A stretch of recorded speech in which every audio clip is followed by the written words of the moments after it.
기도하겠습니다.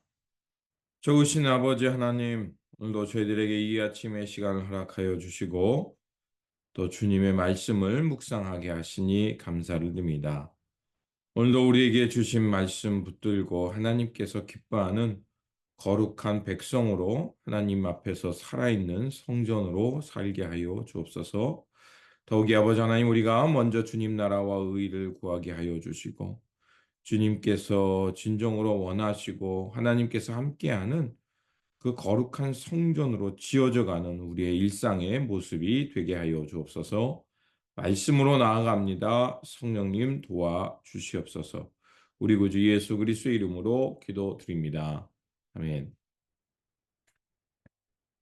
오늘 우리에게 주신 말씀은 학개 2장 1절에서 9절입니다.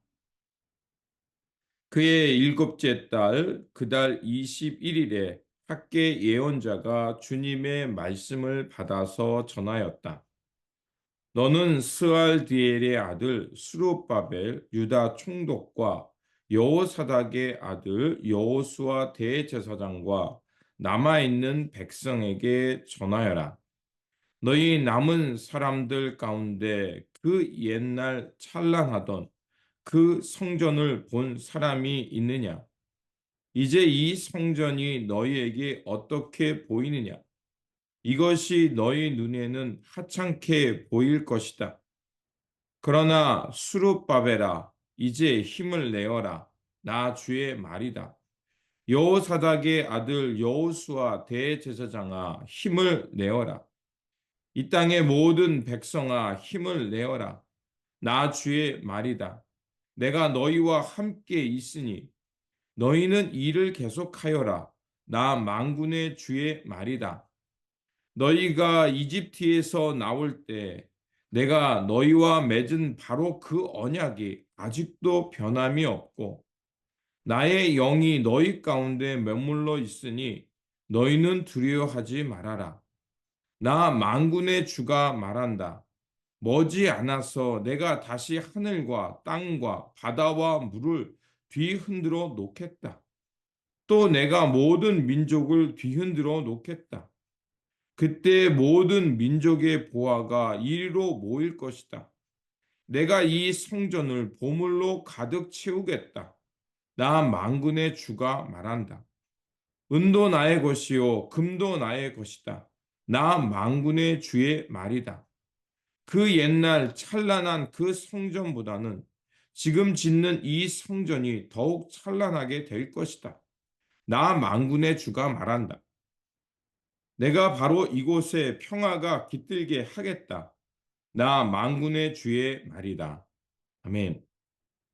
오늘 본문 말씀은 다리오 왕 2년에 여호와의 말씀이 다시 한번 학개에게 임하는 말씀으로써 하나님께서 재앙을 거두시고 그들에게 복을 내리겠다는 말씀입니다.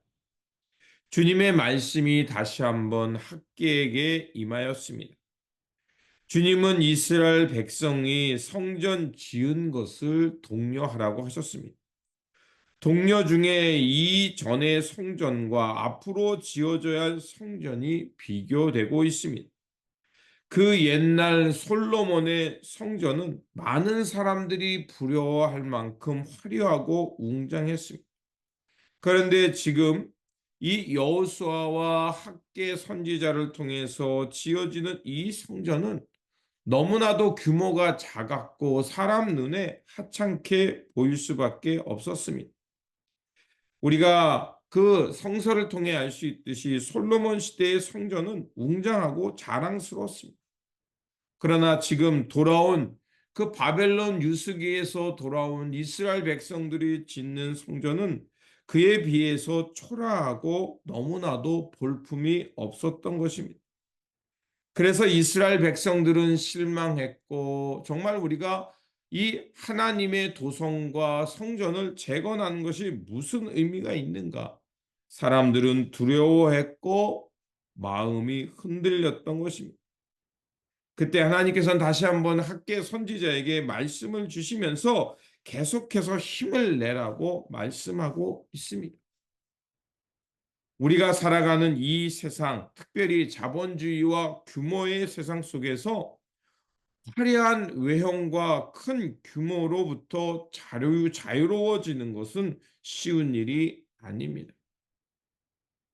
우리는 내 자신보다 남들의 시선에 먼저 관심이 가게 되고 남들의 눈에 번쩍이고 화려해 보이고 싶어질 때가 많이 있습니다. 교회도 여기에서 자유로울 수 없습니다. 사람들이 교회를 선호할 때 규모가 크고 외형적으로 화려하고 번쩍이며 많은 사람들이 모이는 것을 선호할 수밖에 없습니다. 그런 곳에 사람들이 몰릴 수밖에 없고 사람들은 그것이 하나님의 역사라고 쉽게 말할 수 있기 때문입니다.